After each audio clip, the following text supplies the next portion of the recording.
百零米啦，天天手好啦，跟住騎上嚟，精明勇進開始上，出邊追上嚟噶嘛，係飛皇啊！嗱喺度，個勢以為過晒噶啦，咁啊仲見到輕功猛男啊，同埋小諗住贏得啦，100米到輕功猛男外面，唉，最後嗰步相當勁啊，輸俾個輕功猛男，輸少少。大家好，又嚟到1668速看排位表，我係你哋嘅節目主持人 Jackie。星期三安排咗9場嘅化學谷草地賽事，6保獎多保300萬，估計一注獨得800萬。4重彩4連環多保第9場100萬。第一場開跑時間黃昏6點35分。今日有條心水嘅連贏位同埋位置 Q 介紹俾大家。馬膽我就會用飛皇，咁配角方面呢，就有冷有熱，想知就唔好走開啦。化學谷檔位係一個好重要嘅因素，咁所以我哋呢揀馬之前呢，最好望一望個檔位統計。大家都覺得化學谷內檔係會比較好，成日都講話黃金一檔。咁如果喺個化學谷 A 跑道嘅1650米呢，一檔當然就唔係差，但係亦都唔屬於係一個黃金嘅一檔。如果我哋淨係睇個勝出率，化學谷1650米 A 跑道1、2、3檔嗰個勝出率呢，仲要差過5、6、7檔。5、6、7檔呢，其實反而就好過1、2、3檔。化學谷1000米 A 欄，大家估都估唔到啦，原來大外檔嗰個勝出率呢係最高喎，反而黃金一檔呢都係麻麻地嘅啫。化學谷2200米 A 欄喺馬會嘅數據呢就跑咗6次，一檔呢暫時都未贏到馬，3檔係最好嘅。如果驟眼望個圖呢，外檔都係蝕底嘅。化學谷1200米 A 欄好明顯係外檔10檔、11檔、12檔係比較差嘅。咁內檔就當然好少少啦，而我今次揀個馬膽飛皇呢，就排7檔，咁7檔唔係一個好好嘅檔位，但係我對飛皇都有信心嘅。咁如果大家想知呢，就唔好走開啦。第4場4班1200米，我哋睇下1668速看排位表顏色上有啲咩啟示。着咗紅色燈，練馬師外檔比較差，6號好似拍沈集成。着咗紅色燈，近呢10次曾經轉過馬房。12號驍勇者轉咗去告東尼馬房。我哋撳去 H4 睇下啲傷病記錄。7號嘅鼓浪好友，上一次2025年4月1號左後腳不良於行，因而退出比賽。12號驍勇者曾經係有12個月冇出賽。咁佢亦都由呢個鄭俊偉馬房啦，養傷之後轉咗去告東尼馬房跑過一場。步速指數今場有2隻快馬，分別11號嘅添喜運同埋7號嘅鼓浪好友。咁估計今場會係一場快步速嘅賽事。咁而添喜運同埋鼓浪好友呢，咁巧就排咗10檔同12檔。呢2隻快馬其實如果要搶出嚟呢，頭段一定係會俾多2步，咁所以呢，反而佢哋呢排咗外檔呢，係會令到成個形勢呢個步速呢變得更加快嘅。我中意將啲馬分成3堆，上風馬、邊線馬同埋下風馬，一般可以幫大家贏到錢呢，大多數都係啲邊線馬，咁所以大家要擺多啲心機喺啲邊線馬嗰度。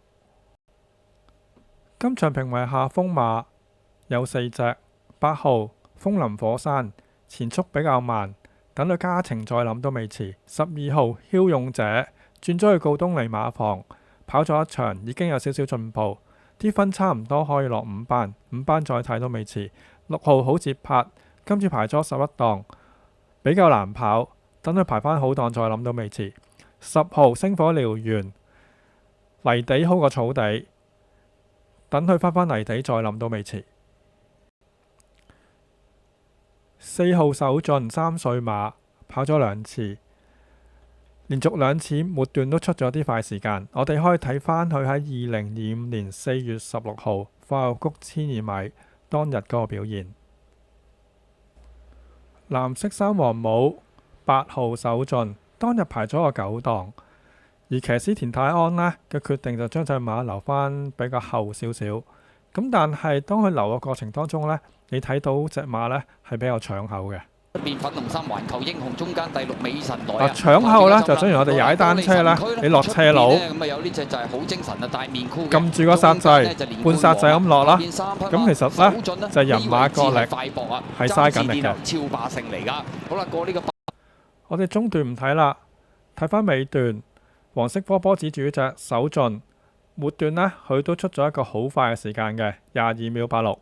就啦，外邊啊有紅利啦，後多層啊嘛，仲有美神。其實最後嗰兩段呢，已經係追翻好多噶啦。最後100零米，不過呢，幸運星球拋離咗3個身位，後段實在啦，落後得太多啦。好多隻咧，咁樣幾接近嘅喎，有紅利有冇機會？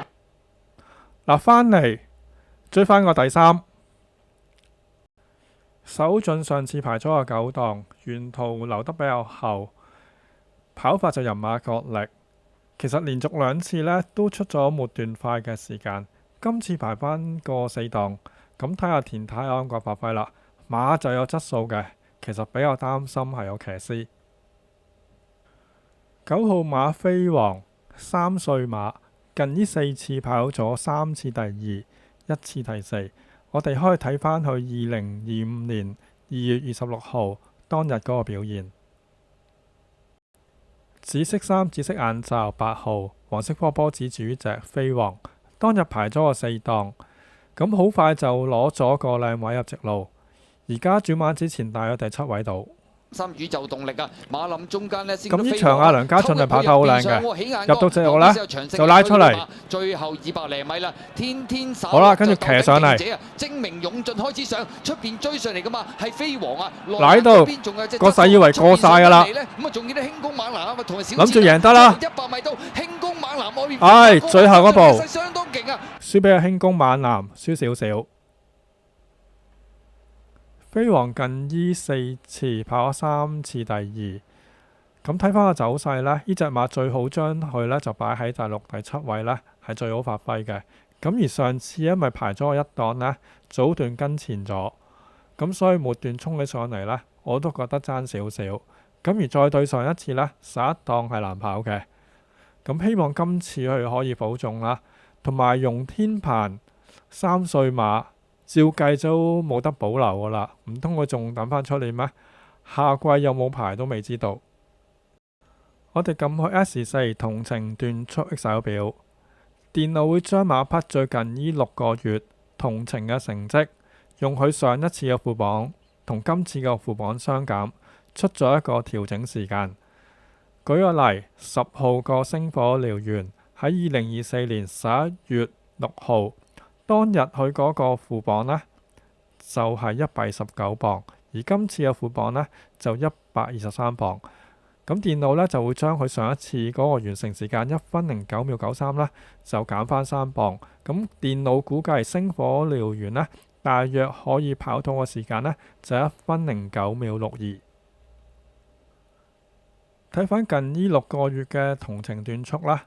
我都可以用50步笑百步嚟形容今場嘅賽事。其實今場水準估計就唔會太高嘅，一隻泥地馬星火燎原都可以排到第1位。